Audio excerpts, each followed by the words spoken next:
favorite feature of Pear Deck. And it's something that we haven't really gone through yet, but it's called Immersive Reader. Immersive Reader, quick background, is a Microsoft product, and Microsoft has been using it for, I'd say, the past couple years.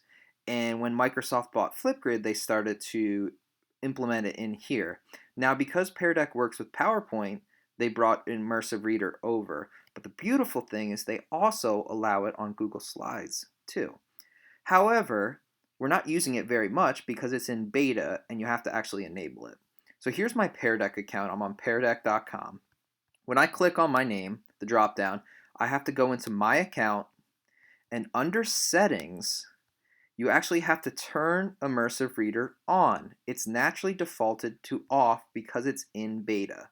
Beta just means that they're testing out, and sometimes it doesn't work exactly as planned. But you want to turn this on.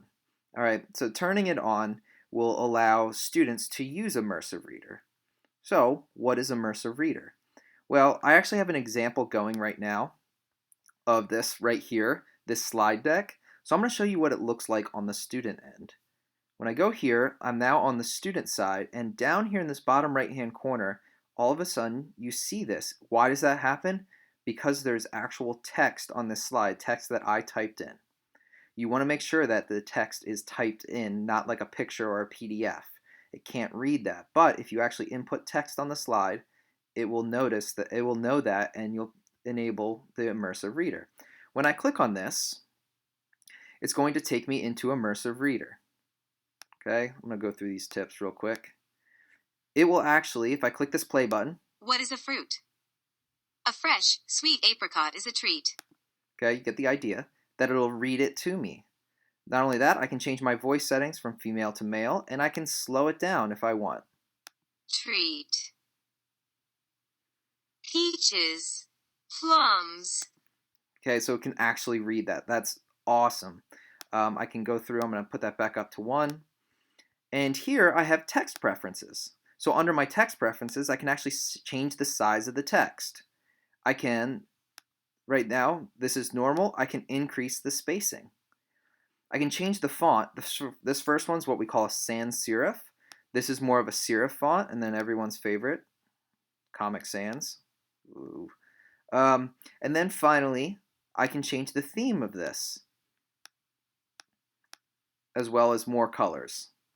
So kids can really customize how they're learning. Over here, we have grammar options. We can break this up in syllables. Again, for early readers, this is great. I can turn on, oh, those are all the nouns. Here are the verbs. Here are the adjectives. Here are the adverbs. Okay, so it gives you an idea that when I turn this on, I can also show labels. So now these are all labeled. That's another great feature. But over here is probably the best of it. So in my reading preferences, I can turn on line focus. So now it's only on, let's say I want 3 lines, okay, or just 1 line. So I can go back and forth. The picture dictionary is on. So if I click on a word, sometimes, let's say plums. Here's a picture of a plum. Peaches. There's a picture of a peach. Okay? Peaches. So these are great tools for ELL students, as well as students that may be a little bit below grade level as far as reading goes, or emerging readers. Also in the reading preferences, we have language. So it can actually translate to language. Let's say, if I scroll down here, Spanish, Latin America. So I can actually buy the document, and really I can go back and forth between the original and Spanish here. Una delicia. Melocotones, ciruelas, cerezas. It just translated your whole slide in the matter of seconds, and you really did nothing. The beautiful part about this is the student has control of what they can, how they can learn. Now you may be asking, well, how do they know about this resource? One of the things I'm going to do is I'm going to do a quick tutorial on using Immersive Reader for students as well, and I'll share that out with everyone, and then you could put that in your Google Classroom if you decide to use something like this. So that's Immersive Reader. you should definitely explore it, play around with it, and let me know if you have any questions.